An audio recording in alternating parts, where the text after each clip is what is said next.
Everyone welcome to সঙ্গী সাথী পাঠশালা। আজকে আমরা ডিএলএড পার্ট 2 সেশন 2023-25 নিয়ে আলোচনা করব। এখানে আমরা subject pedagogy across curriculum CC04 chapter 4 নিয়ে আলোচনা করছিলাম।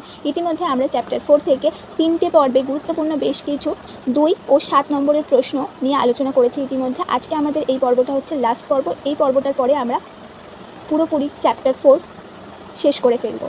তো দেরি না করে আমরা আমাদের ক্লাসটি শুরু করি। আজকে আমাদের 4 নম্বর পর্ব। এর আগে 3 নম্বর পর্বেও আমরা গুরুত্বপূর্ণ বেশ কিছু 7 নম্বরের প্রশ্ন নিয়ে আলোচনা করেছিলাম। আজকের এই 4 নম্বর পর্বেও আমরা মোট 5টি 7 নম্বরের গুরুত্বপূর্ণ প্রশ্ন নিয়ে আলোচনা করব। প্রথম প্রশ্ন, প্রাথমিক পর্যায়ে শিক্ষার্থীদের জ্ঞান নির্মাণের ক্ষেত্রে শিক্ষকের ভূমিকা আলোচনা করো।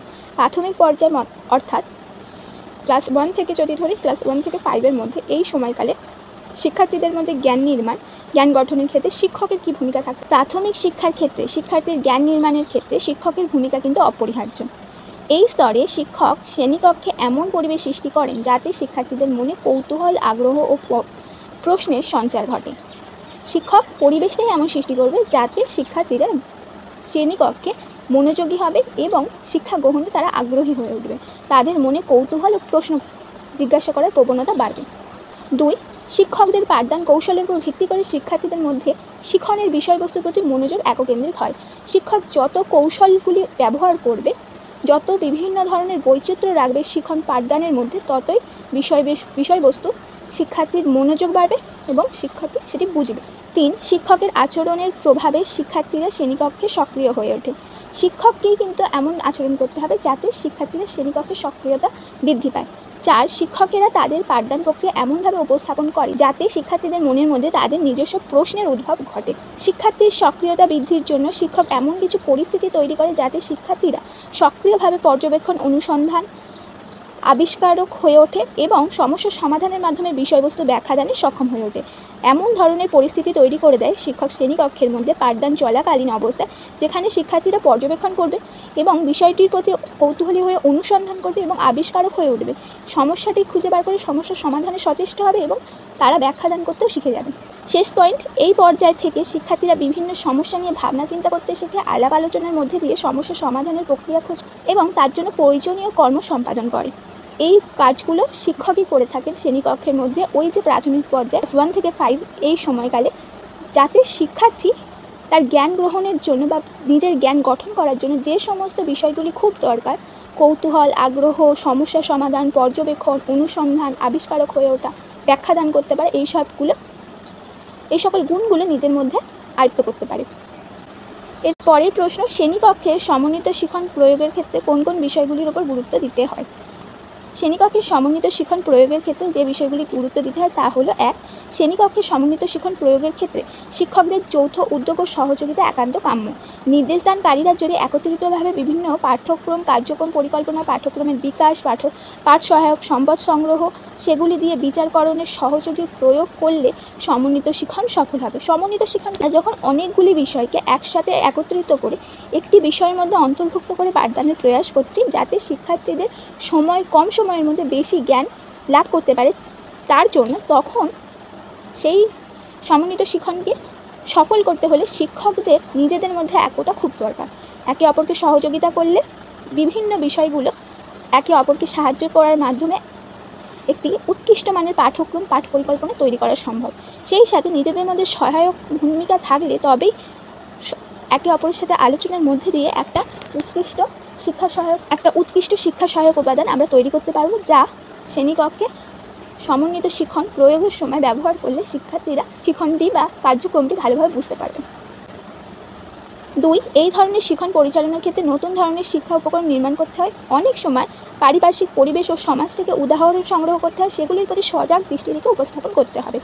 যেহেতু অনেকগুলি বিষয়কে আমরা একত্রিত করে পড়াচ্ছি, তার জন্য এমন উপকরণ তৈরি করতে হবে আমাদের যাতে সেটা সেই বিষয়টার সাথে সম্পর্কযুক্ত হয়। এর জন্য আমাদের বিষয়টিকেও নির্বাচন করতে হবে বাস্তবসম্মত পরিবেশ এবং সমাজ থেকে, এবং তার উপর ভিত্তি করে শিক্ষা উপকরণ তৈরি করতে হবে। 3, এই ধরনের শিক্ষণের সংযোগ সাধনের গুরুত্বপূর্ণ ভূমিকা রয়েছে। দলগত শিক্ষণ, সহধর্মী গোষ্ঠীতে শিক্ষণ, সমস্যা সমাধানমূলক শিক্ষণ, প্রকৃতি পরিবেশের তথ্য সংগ্রহ করে এগুলিকে গুরুত্ব দিতে হবে।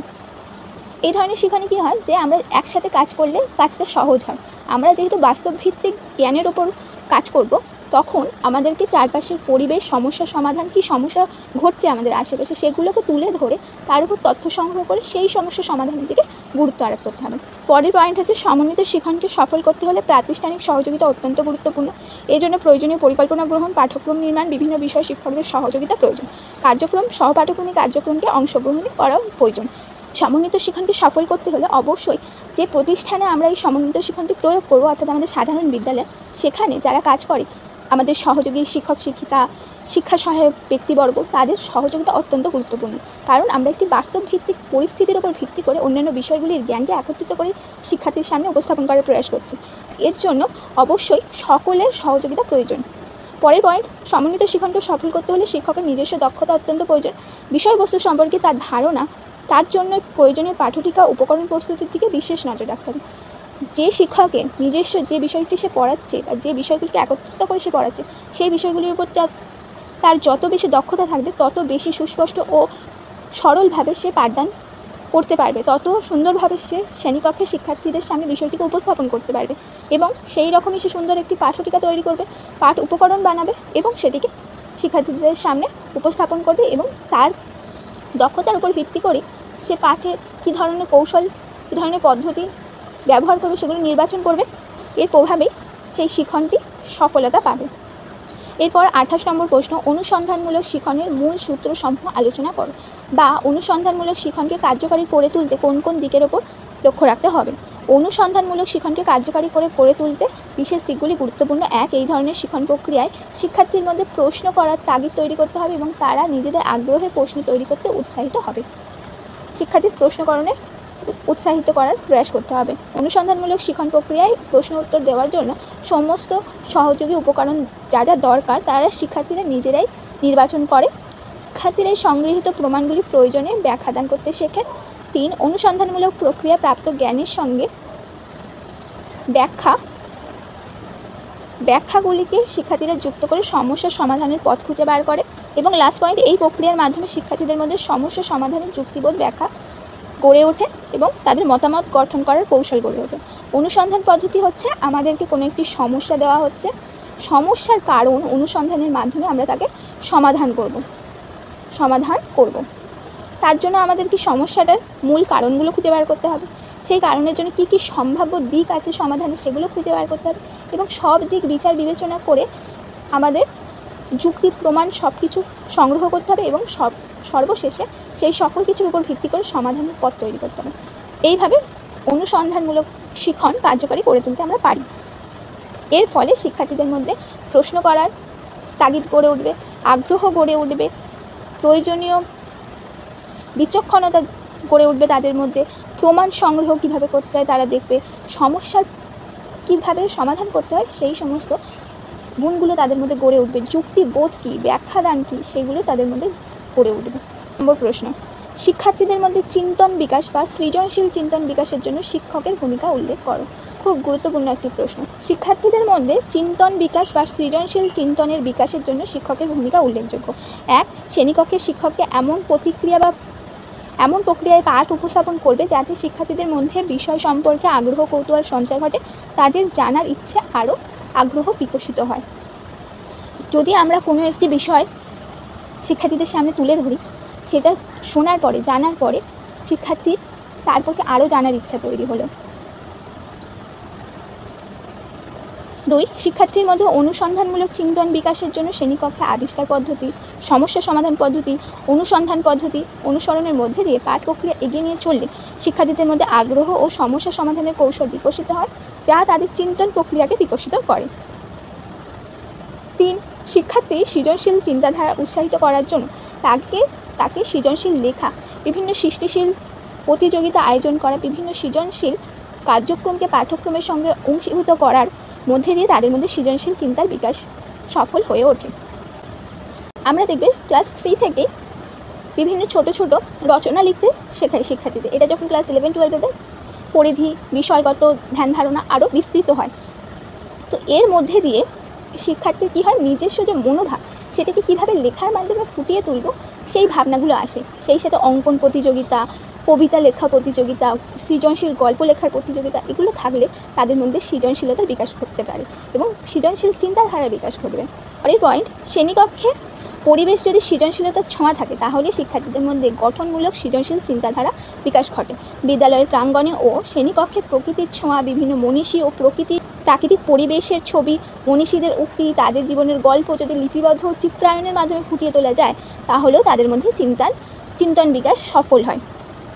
যদি শ্রেণীকক্ষের পরিবেশের মধ্যে আমরা সৃজনশীলতা রাখি, সুন্দর করে ছবি আঁকা ইত্যাদি দিয়ে ক্লাসরুমটাকে সুন্দর করে সাজাই, বিদ্যালয়ের প্রাঙ্গণ থেকে যদি আমরা সুন্দর করে গাছপালা, বিভিন্ন ফুল গাছ ইত্যাদি দিয়ে সাজালাম, কারুকার্য রাখলাম, কোথায় কোথায় কিছু বিখ্যাত মনীষীদের ছবি দিলাম, তাদের কিছু জীবনের গল্প তুলে ধরলাম, তাদের কিছু উক্তি তুলে ধরলাম, আমাদের কি হয়, একটা ছোটোখাটো ছবি বা ছোটোখাটো লেখা আমাদের মনে অনেক কিছু কল্পনা সৃষ্টি করে দেয়। তো এই সমস্ত বিষয়গুলো শিক্ষার্থীর মধ্যে সৃজনশীলতা গড়ে তুলতে সাহায্য করে।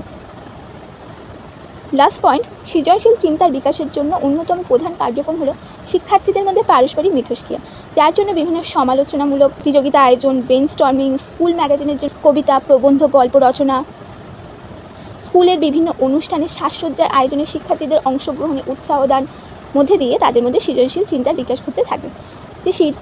দেখবে বিদ্যালয়ে আমরা বিভিন্ন মনীষীদের জন্মবার্ষিকী, মৃত্যুবার্ষিকী ইত্যাদি পালন করে থাকি, সেই সাথে বিভিন্ন জাতীয় দিবস পালন করে থাকি। এছাড়াও আমরা বর্তমানে আরও নানা ধরনের দিবস নানা ধরনের নতুন দিবস পালন করতে সূচনা করেছি স্কুলগুলিতে। তো এর মধ্যে দিয়ে কী হয়, সেখানে আমাদের বিভিন্ন সমালোচনামূলক অনুষ্ঠান রাখা হয়, ব্রেইনস্টর্মিং রাখা হয়, কবিতা, কুইজ, গল্প প্রবন্ধ ইত্যাদি রচনার জন্য বিভিন্ন প্রতিযোগিতার আয়োজন করা হয়। যেখানে অনুষ্ঠানটি হচ্ছে সেই অনুষ্ঠানটি হওয়ার জন্য সেই জায়গাটিকে আমরা সুন্দর করে সাজাই। এইসবেতে শিক্ষার্থীদের অংশগ্রহণে উৎসাহিত করলে তারা তাদের মধ্যেকার সৃজনশীল চিন্তাগুলোকে বিকাশ ঘটাতে উৎসাহিত হয়ে ওঠে, সৃজনশীল চিন্তনগুলি বিকাশ ঘটে থাকে। আর এইসব আয়োজন কে করে বা কারা করে? শিক্ষক শিক্ষিকারাই করে থাকেন। তো তারাই এই বিষয়টিকে এইভাবে উপস্থাপন করলে শিক্ষার্থীদের মধ্যে সৃজনশীল চিন্তার বিকাশ ঘটবে। 30 নম্বর প্রশ্ন, আজকের শেষ প্রশ্ন, শিক্ষাক্ষেত্রে চিন্তনের কাজ কী অথবা ভূমিকা কী? এই প্রশ্নটি আমার কাছে একজন ডিমান্ড করেছিল। শিক্ষাক্ষেত্রে চিন্তনের ভূমিকা অপরিসীম।